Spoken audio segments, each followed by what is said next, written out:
Hello, जय हिंद सभी को। स्वागत है आप सभी का पुनः इस न्यू वीडियो में, जो कि एग्ज़ाम पेपर है। देखते हैं, पेपर सॉल्यूशन करते हैं, कौन कौन सा क्या सही होगा। Diploma special education HI semester 3 चल रहा है। पेपर कोड है P01T12 यानी कि T12। Content and methodology of teaching social science का पेपर है, जो कि 22/9/2022 को हुआ है। देखते हैं आखिर कौन से ट्रू फॉल्स, कौन से क्या होंगे, किस तरीके से होंगे, कौन सा सही है, कौन सा गलत है। चलिए देखते हैं। पहला है कि formative evaluation is for instructions purpose and not for grading and certification. ये बिल्कुल सही बात है, क्योंकि ये ग्रेडिंग के लिए नहीं होता है, वो समेटिव इवैल्यूएशन होता है। तो वो ग्रेडिंग और इन सब पर्पस के लिए, सर्टिफिकेशन के लिए होता है। लेकिन ये हमें हमारे लेवल को सुधारता है, इसलिए ये कहता है कि जो संरचनात्मक मूल्यांकन है वो निर्देश के उद्देश्य के लिए है, न कि ग्रेडिंग और प्रमाणन के लिए। तो ये बिल्कुल सही है हमारा। देखते दूसरा है human factor objectives of teaching subject area are usually considered while selecting appropriate method of teaching in social science. बिल्कुल सही बात है, ये भी हमारा सही है कि मतलब जो सामाजिक विज्ञान में उपयुक्त पद्धति का चयन करते समय आमतौर पर मानवीय कारकों, शिक्षण के उद्देश्यों और विषय क्षेत्रों पर विचार किया जाता है। ये बिल्कुल सत्य बात है। तीसरा देखते हैं, team teaching is a teaching method in which a teacher teach to a group of children. जो यहाँ पर टीचर्स लिखा है ना, टीचर्स क्या है, वो टीच करेगा, teach to a group of children, right. तो देखिए, एक चीज़ का ध्यान रखिए, जो टीम टीचिंग होता है ना, उसमें एक टीचर नहीं होता है। एक ही सब्जेक्ट को ना कई सारे टीचर पढ़ाते हैं। टीम टीचिंग का मतलब होता है टीचिंग होगी किसके द्वारा, शिक्षकों के द्वारा।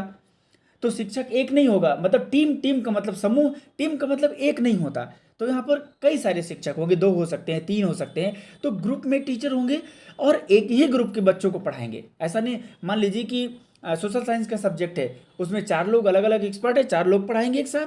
4 यूनिट बहुत अच्छे से पढ़ा सकते हैं, लेकिन बच्चे तो एक ही क्लास के रहेंगे। ये कह रहा है एक टीचर पढ़ाएगा, तो इसलिए क्या है, गलत है। चौथा देखते हैं, को curricular activities do not help in career building. ये तो बिल्कुल गलत बात है। करियर बिल्ड करता है भाई, को करिकुलर एक्टिविटीज़ है, विभिन्न प्रकार के पढ़ाई के अलावा जो भी हम गतिविधियां करते हैं, अधिकतर को करिकुलर एक्टिविटीज़ में आ जाती है। आप प्ले करते हैं, आप खेल खेलते हैं, जो विभिन्न प्रकार के योगा एक्टिविटीज़, डांस, कल्चरल, ये सारी चीज़ें करते हैं, वो क्या है, आपका को करिकुलर एक्टिविटीज़ है। वो कहता है कि नॉट हेल्प। तो अगर हम सही कर देंगे तो ठीक नहीं होगा, इसलिए ये भी हमारा क्या है, गलत है। पांचवा कहता है कि W.H. Kilpatrick expanded the project method into a philosophy of education 20th century. ये बिल्कुल सही है।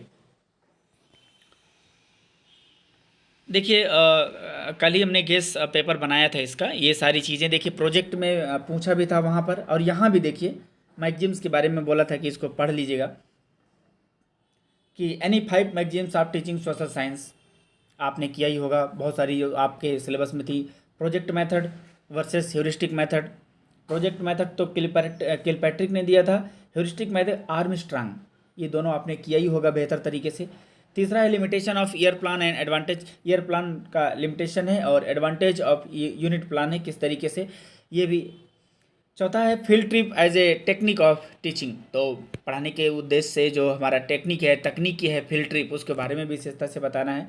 And teaching learning material for teaching latitude and longitude. मतलब सीधी सी बात है, अगर टीचिंग लर्निंग मटेरियल का आप अगर यूज़ करते हैं तो भैया इनके लिए तो करते नहीं हैं।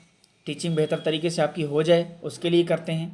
तो आजकल का जो होता है, जैसे कई सारे लोग होते हैं, कोई भी वीडियो शेयर कर देंगे, कोई भी मटेरियल ले आएंगे, चलो हमारे पास मटेरियल तो है, लेकिन ऐसा नहीं होना चाहिए। बहुत अप्रोप्रिएट और सिलेक्टिव होना चाहिए। Factor to be considered while lesson planning in a social science subject for deaf children. पढ़ा रहे हैं तो भैया कौन कौन से फैक्टर, कौन कौन से कारक हैं, कंसिडर करेंगे, कौन कौन बातों को ध्यान में रखेंगे, ये भी बेहतर पॉइंट है। ये आते क्वेश्चन हमेशा आते हैं। देखिए यहाँ पर भी एडॉप्टेशन पूछ लिया है। कल ही मैं अनुकूलन जो गेस बताया था उसमें भी बोला ही था कि ये आ सकता है। देखिए आया भी कि how will you adopt co-curricular activities for the deaf explain with suitable example कौन कौन से करेंगे। बहुत सारे बच्चे होते हैं, कई बार हम इंस्ट्रक्शन देते हैं बच्चों को खेल विधि के लिए, लेकिन उनको समझ में नहीं आता। अरे कोई बात नहीं, समझ में आते साइन लैंग्वेज इंटरप्रेटर ले लो, नहीं आता समझ में लिख के बता दो। तो कई सारी चीज़ें, और हम खेलते समय भी बहुत सारी चीज़ें एडाप्टेशन करते हैं। दूसरा है definition social science. Social science की डेफिनेशन बताओ, what are the aims and objective of teaching social science, ये तो सीधा सा आपने कर लिया होगा। तीसरा है discuss on any two methods of teaching social science with their advantage and limitations, ये भी है। इसके अलावा चौथा व्हाट इज़ यूनिट टेस्ट। देखिए यूनिट टेस्ट बताया था ना, आप explain the steps for preparing unit test. आपने देखा था जिसकी हम लोग चर्चा किए थे कि किस तरीके से जो इसका प्रिपरेशन किया जाता है। मैंने आपको सुबह ही एक एक करके पूरी जानकारी दी थी कि आखिर कौन कौन से पॉइंट होंगे जिनके आधार पर हम इन्हें प्रिपेयर करते हैं। क्योंकि जब तक आप बेहतर पॉइंट के आधार पर प्रिपेयर नहीं करेंगे तब तक आपका अच्छा नहीं माना जाएगा जो यूनिट टेस्ट है। तो इसलिए आपने देखा होगा सुबह जो एक बेहतरीन तरीके से मैंने कोशिश किया था कि आप प्रिपरेशन करेंगे यूनिट टेस्ट का, तो प्लानिंग करेंगे, प्रिपरेशन आप ब्लूप्रिंट भी बताया था मैंने, एंड क्वेश्चन पेपर बनाएंगे, एडिटिंग कर लो भैया, कुछ अगर दिक्कत हुई हो क्वेश्चन पेपर में, टाइपिंग मिस्टेक है कुछ, एंड एडमिनिस्ट्रेशन लागू कर दो, फिर इवेल्युएशन कर लो। तो ये सारी चीज़ें आपको लिखना होगा। आई होप आप लिखे भी होंगे। तो ये था आज का पेपर। संभावित कि हो सकता है कुछ चेंजेस भी हों उनके अकॉर्डिंग, बट आई होप आप करके आए होंगे। Thank you so much. मिलते हैं नेक्स्ट वीडियो में। नेक्स्ट गेस पेपर बनेगा, आप रेडी रहिएगा उसके लिए। मैं कोशिश करूँगा रात में ही आपको मिल जाएगा। Thank you so much.